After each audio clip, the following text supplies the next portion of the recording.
Hi, my name is Dara Bloom. I'm an assistant professor and local foods extension specialist in the Department of Agricultural and Human Sciences at NC State University.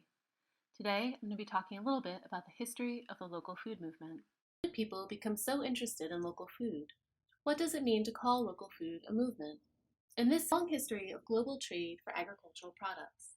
When we refer to globalization, however, we are referring to the specific set of regulations and commercial relationships that developed in the latter part of the 20th century.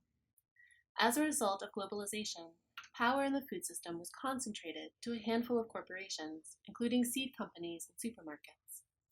In addition, the average farm size grew, while the number of farmers declined, as conditions became more challenging for small-scale farmers to make a living. For many people, supporting local food production is one way to regain control of the food system. Many local food system proponents choose local food as a way to support small-scale family farmers and other food businesses. Local food projects are also often designed to promote community ownership, such as community gardens and cooperatives. In this way, we can see the local food movement as a negative reaction to globalization. The emergence of organic agriculture preceded interest in local food.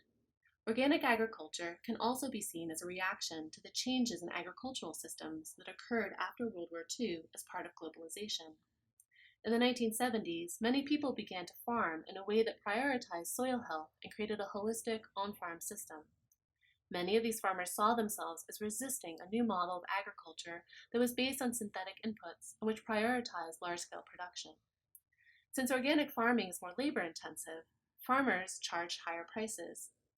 Many justified these higher prices by saying that the conventional agricultural system externalizes costs such as environmental pollution, which we pay for as a society, but which is not necessarily reflected in the prices we pay for agricultural products.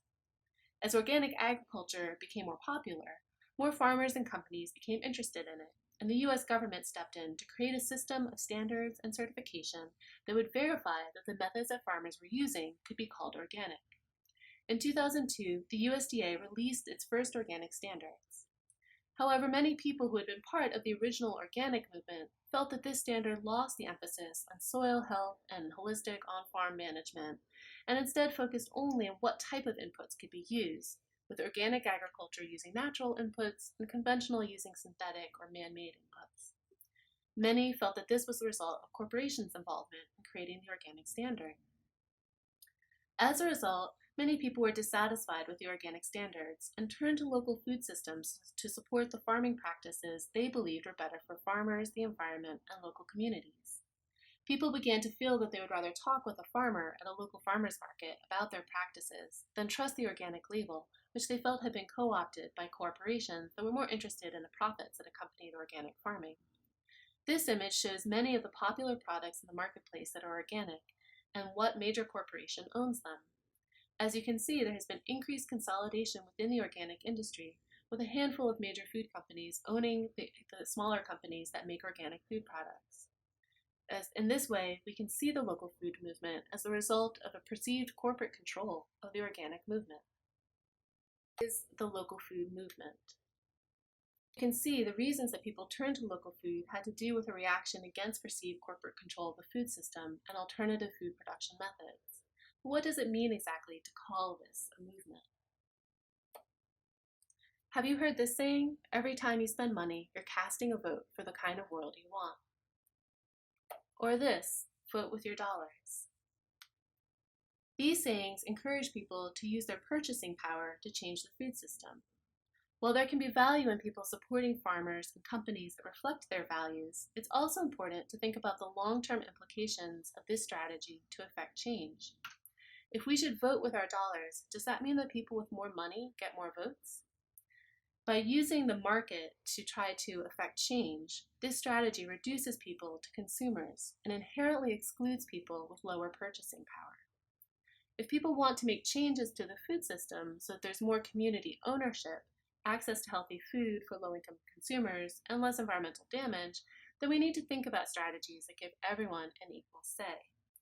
This is the difference between thinking about local food simply as what we purchase and thinking about local food as a movement that is trying to assert community ownership and try to change the food system. Across the country, local food councils, also referred to as local food policy councils, are taking shape. Councils build connections across stakeholders and collaborate to improve health, food access, natural resource protection, economic development, and production agriculture for all its community citizens. Using this cross-sector approach, food councils solve broad food system issues and give communities more control over the food they consume. In North Carolina, Community Food Strategies is a collaboration that is led by the Center for Environmental Farming Systems and is a partnership with the Carolina Farm Stewardship Association, Appalachian Sustainable Agriculture Project, and CareShare Health Alliance. Community Food Strategies works to empower local food councils with knowledge and organizational capacity to positively impact their community's local food and farm economy. You can see the history of the local food movement came out of resistance to concentration of corporate power in the food system, both through globalization and in the case of organic agriculture. If you are interested in learning more about these issues or about local food councils and other community-based local food projects, please consult these additional readings.